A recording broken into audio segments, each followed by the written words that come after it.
ಎಲ್ಲ ಬಗೆಯ ವ್ಯಾಪಾರವನ್ನ ಸಂಪೂರ್ಣ ಬಂದ್ ಮಾಡಲಾಗಿದೆ. ಈ ಯುದ್ಧದ ಸ್ಥಿತಿಯನ್ನ ಪರಿಗಣಿಸಿ ಪಾಕಿಸ್ತಾನದೊಂದಿಗೆ ಪ್ರತ್ಯಕ್ಷ ಪರೋಕ್ಷ ವ್ಯಾಪಾರ ಸಂಪೂರ್ಣ ಬಂದ್ ಮಾಡಲಾಗಿದೆ. ಪಾಕಿಸ್ತಾನಕ್ಕೆ ಭಾರತದಿಂದ ಇದು ಮತ್ತೊಂದು ದೊಡ್ಡ ಹೊಡೆತ. ಯಾವುದೇ ರೀತಿಯ ವ್ಯಾಪಾರ ವಹಿವಾಟು ಕೂಡ ಇಲ್ಲ. ಇದುವರೆಗೆ ನಾವು ನೋಡಿದ್ವಿ, ಮೊದಲಿಗೆ ಸಿಂಧೂ ನದಿಯ ನೀರನ್ನ ನಿಲ್ಲಿಸಲಾಯಿತು. 1960ರ ಒಪ್ಪಂದವನ್ನ ಮುರಿದು ಸಿಂಧೂ ನದಿಯ ನೀರನ್ನ ನಿಲ್ಲಿಸಲಾಯಿತು. ಆ ನಂತರದಲ್ಲಿ ತರಕಾರಿ ಬೆಳೆಗಳನ್ನ ಎಕ್ಸ್ಪೋರ್ಟ್ ಮಾಡೋದನ್ನ ನಿಲ್ಲಿಸಲಾಯಿತು. ಇದೀಗ ಎಲ್ಲ ಬಗೆಯ ವ್ಯಾಪಾರ ವಹಿವಾಟನ್ನ ಬಂದ್ ಮಾಡಲಾಗ್ತಾ ಇದೆ. ರಫ್ತು ಆಮದು ಎಲ್ಲವನ್ನೂ ಕೂಡ ಬಂದ್ ಮಾಡಲಾಗ್ತಾ ಇದೆ ಪಾಕಿಸ್ತಾನದೊಂದಿಗೆ. ಕೆಲವು ಕೆಮಿಕಲ್ಗಳು, ಔಷಧ ಉತ್ಪನ್ನಗಳು, ಸಕ್ಕರೆ, ವಾಹನಗಳ ಬಿಡಿ ಭಾಗಗಳು ಇವೆಲ್ಲ ಭಾರತದಿಂದ ಪಾಕಿಸ್ತಾನಕ್ಕೆ ರಫ್ತಾಗ್ತಾ ಇತ್ತು. ಅವೆಲ್ಲವನ್ನೂ ಕೂಡ ಸ್ಟಾಪ್ ಮಾಡಲಾಗಿದೆ. ಭಾರತಕ್ಕೆ ಪಾಕ್ನಿಂದ ಸ್ವಲ್ಪ ಪ್ರಮಾಣದಲ್ಲಿ ಒಂದು ಸ್ವಲ್ಪ ಟೆಕ್ಸ್ಟೈಲ್ಸ್ ಮತ್ತೆ ಹಣ್ಣು, ಡ್ರೈ ಫ್ರೂಟ್ಸ್ ಇವೆಲ್ಲ ಬರ್ತಾ ಇತ್ತು. ಅದನ್ನು ಕೂಡ ಸ್ಟಾಪ್ ಮಾಡಲಾಯಿತು.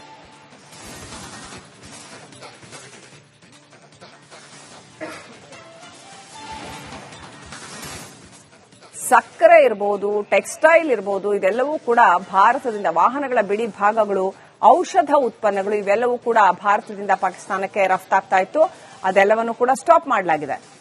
ಹಲವು ಇಂಪಾರ್ಟೆಂಟ್ ಕೆಮಿಕಲ್ಸ್ ಕೂಡ ರಫ್ತಾಗ್ತಾ ಇತ್ತು. ಈಗ ಅದೆಲ್ಲವನ್ನು ಕೂಡ ಸ್ಟಾಪ್ ಮಾಡಲಾಗಿದೆ. ಎಲ್ಲಾ ಬಗೆಯ ವ್ಯಾಪಾರ ವಹಿವಾಟನ್ನ ಪಾಕಿಸ್ತಾನದೊಂದಿಗೆ ನಿಷೇಧಿಸಲಾಗಿದೆ. ಗಡಿಯಲ್ಲಿ ಸಾಕಷ್ಟು ಉದ್ವಿಗ್ನತೆ ಇರೋದ್ರಿಂದ, ಜೊತೆಗೆ ಪಹಲ್ಗಾಂವ್ ಪ್ರಕರಣದಲ್ಲಿ ಇನ್ನೂ ಕೂಡ ತನಿಖೆ ನಡೀತಾ ಇದೆ. ಪಾಕಿಸ್ತಾನ ಇನ್ನೂ ಕೂಡ ತನ್ನ ನರಿ ಬುದ್ಧಿಯನ್ನ ಬಿಟ್ಟಿಲ್ಲ. ಹಾಗಾಗಿ ಇದೀಗ ಎಲ್ಲ ಬಗೆಯ ವ್ಯಾಪಾರ ವಹಿವಾಟನ್ನ ಬಂದ್ ಮಾಡಲಾಗಿದೆ ಪಾಕಿಸ್ತಾನದೊಂದಿಗೆ.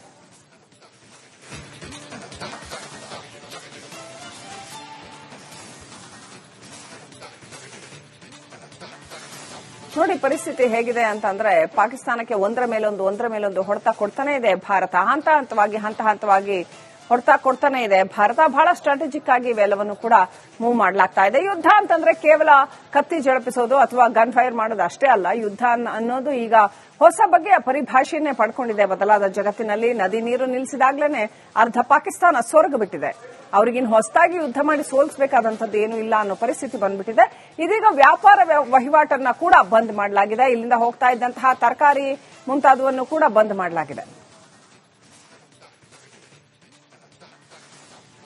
ದೇಶಗಳ ನಡುವೆ ಸಾಮರಸ್ಯ ಇಟ್ಕೊಂಡು ಬದುಕಬೇಕಾದ್ದು ಎಲ್ಲರಿಗೂ ಇರತಕ್ಕಂಥ ಅಗತ್ಯ. ಅದನ್ನ ಮನಗಾಣದ ಪಾಕಿಸ್ತಾನಕ್ಕೆ, ನರಿ ಬುದ್ಧಿಯ ಪಾಕಿಸ್ತಾನಕ್ಕೆ ಸರಿಯಾಗಿ ಬುದ್ಧಿ ಕಲಿಸುವಂತ ಕೆಲಸವನ್ನ ಭಾರತ ಮಾಡ್ತಾ ಇದೆ. ಇನ್ನಷ್ಟವಾಗಿ ಎಲ್ಲ ಬಗೆಯ ವ್ಯಾಪಾರವನ್ನ ಸಂಪೂರ್ಣ ಬಂದ್ ಮಾಡಲಾಗಿದೆ. ಈ ಯುದ್ಧದ ಸ್ಥಿತಿಯನ್ನ ಪರಿಗಣಿಸಿ ಪಾಕಿಸ್ತಾನದೊಂದಿಗೆ ಪ್ರತ್ಯಕ್ಷ ಪರೋಕ್ಷ ವ್ಯಾಪಾರ ಸಂಪೂರ್ಣ ಬಂದ್ ಮಾಡಲಾಗಿದೆ. ಪಾಕಿಸ್ತಾನಕ್ಕೆ ಭಾರತದಿಂದ ಇದು ಮತ್ತೊಂದು ದೊಡ್ಡ ಹೊಡೆತ. ಯಾವುದೇ ರೀತಿಯ ವ್ಯಾಪಾರ ವಹಿವಾಟು ಕೂಡ ಇಲ್ಲ.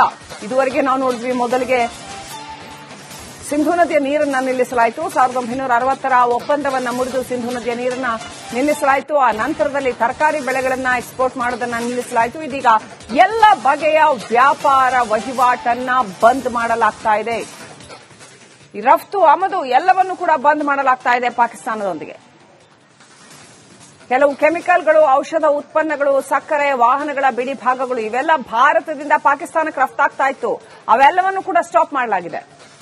ಭಾರತಕ್ಕೆ ಪಾಕ್ನಿಂದ ಸ್ವಲ್ಪ ಪ್ರಮಾಣದಲ್ಲಿ ಒಂದು ಸ್ವಲ್ಪ ಟೆಕ್ಸ್ಟೈಲ್ಸ್ ಮತ್ತೆ ಹಣ್ಣು, ಡ್ರೈ ಫ್ರೂಟ್ಸ್ ಇವೆಲ್ಲ ಬರ್ತಾ ಇತ್ತು. ಅದನ್ನು ಕೂಡ ಸ್ಟಾಪ್ ಮಾಡಲಾಯಿತು.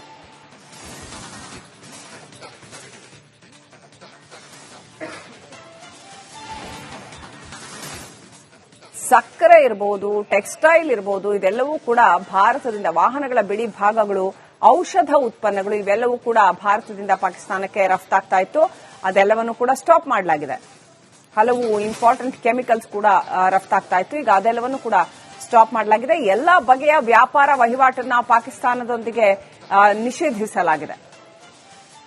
ಗಡಿಯಲ್ಲಿ ಸಾಕಷ್ಟು ಉದ್ವಿಗ್ನತೆ ಇರೋದ್ರಿಂದ, ಜೊತೆಗೆ ಪಹಲ್ಗಾಂವ್ ಪ್ರಕರಣದಲ್ಲಿ ಇನ್ನೂ ಕೂಡ ತನಿಖೆ ನಡೀತಾ ಇದೆ. ಪಾಕಿಸ್ತಾನ ಇನ್ನೂ ಕೂಡ ತನ್ನ ನರಿ ಬುದ್ಧಿಯನ್ನ ಬಿಟ್ಟಿಲ್ಲ. ಹಾಗಾಗಿ ಇದೀಗ ಎಲ್ಲ ಬಗೆಯ ವ್ಯಾಪಾರ ವಹಿವಾಟನ್ನ ಬಂದ್ ಮಾಡಲಾಗಿದೆ ಪಾಕಿಸ್ತಾನದೊಂದಿಗೆ.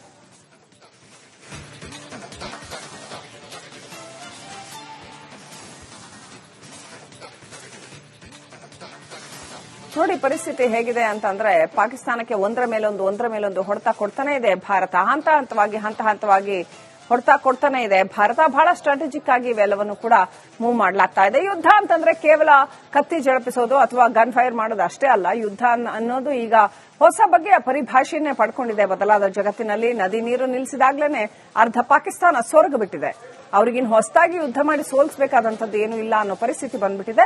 ಇದೀಗ ವ್ಯಾಪಾರ ವಹಿವಾಟನ್ನ ಕೂಡ ಬಂದ್ ಮಾಡಲಾಗಿದೆ. ಇಲ್ಲಿಂದ ಹೋಗ್ತಾ ಇದ್ದಂತಹ ತರಕಾರಿ ಮುಂತಾದವನ್ನು ಕೂಡ ಬಂದ್ ಮಾಡಲಾಗಿದೆ.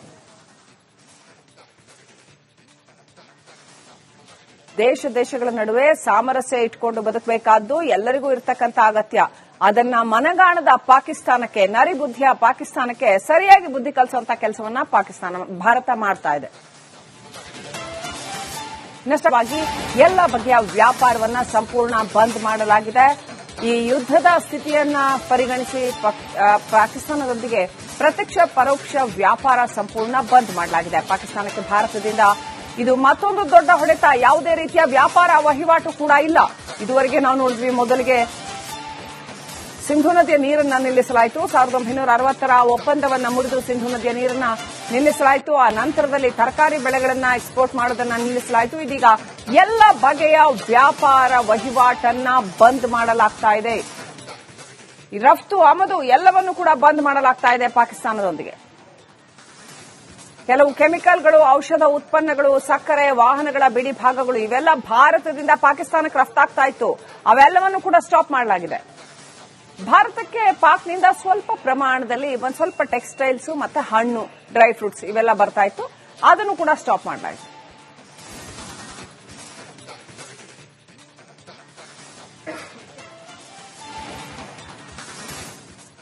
ಸಕ್ಕರೆ ಇರಬಹುದು, ಟೆಕ್ಸ್ಟೈಲ್ ಇರಬಹುದು, ಇದೆಲ್ಲವೂ ಕೂಡ ಭಾರತದಿಂದ, ವಾಹನಗಳ ಬಿಡಿ ಭಾಗಗಳು, ಔಷಧ ಉತ್ಪನ್ನಗಳು ಇವೆಲ್ಲವೂ ಕೂಡ ಭಾರತದಿಂದ ಪಾಕಿಸ್ತಾನಕ್ಕೆ ರಫ್ತಾಗ್ತಾ ಇತ್ತು.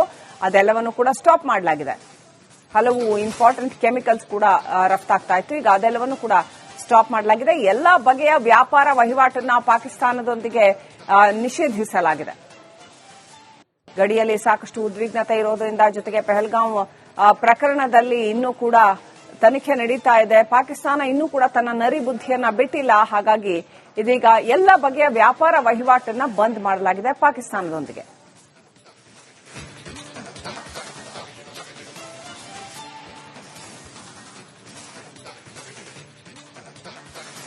ನೋಡಿ ಪರಿಸ್ಥಿತಿ ಹೇಗಿದೆ ಅಂತಂದ್ರೆ, ಪಾಕಿಸ್ತಾನಕ್ಕೆ ಒಂದರ ಮೇಲೊಂದು ಹೊಡೆತ ಕೊಡ್ತಾನೆ ಇದೆ ಭಾರತ. ಹಂತ ಹಂತವಾಗಿ ಹೊಡೆತ ಕೊಡ್ತಾನೆ ಇದೆ. ಭಾರತ ಬಹಳ ಸ್ಟ್ರಾಟಜಿಕ್ ಆಗಿ ಇವೆಲ್ಲವನ್ನು ಕೂಡ ಮೂವ್ ಮಾಡಲಾಗ್ತಾ ಇದೆ. ಯುದ್ಧ ಅಂತಂದ್ರೆ ಕೇವಲ ಕತ್ತಿ ಜಳಪಿಸೋದು ಅಥವಾ ಗನ್ ಫೈರ್ ಮಾಡೋದು ಅಷ್ಟೇ ಅಲ್ಲ. ಯುದ್ಧ ಅನ್ನೋದು ಈಗ ಹೊಸ ಬಗೆಯ ಪರಿಭಾಷೆಯನ್ನೇ ಪಡ್ಕೊಂಡಿದೆ ಬದಲಾದ ಜಗತ್ತಿನಲ್ಲಿ. ನದಿ ನೀರು ನಿಲ್ಲಿಸಿದಾಗ್ಲೇನೆ ಅರ್ಧ ಪಾಕಿಸ್ತಾನ ಸೊರಗು ಬಿಟ್ಟಿದೆ. ಅವ್ರಿಗಿನ್ ಹೊಸದಾಗಿ ಯುದ್ಧ ಮಾಡಿ ಸೋಲಿಸಬೇಕಾದಂತದ್ದು ಏನೂ ಇಲ್ಲ ಅನ್ನೋ ಪರಿಸ್ಥಿತಿ ಬಂದ್ಬಿಟ್ಟಿದೆ. ಇದೀಗ ವ್ಯಾಪಾರ ವಹಿವಾಟನ್ನ ಕೂಡ ಬಂದ್ ಮಾಡಲಾಗಿದೆ. ಇಲ್ಲಿಂದ ಹೋಗ್ತಾ ಇದ್ದಂತಹ ತರಕಾರಿ ಮುಂತಾದವನ್ನು ಕೂಡ ಬಂದ್ ಮಾಡಲಾಗಿದೆ.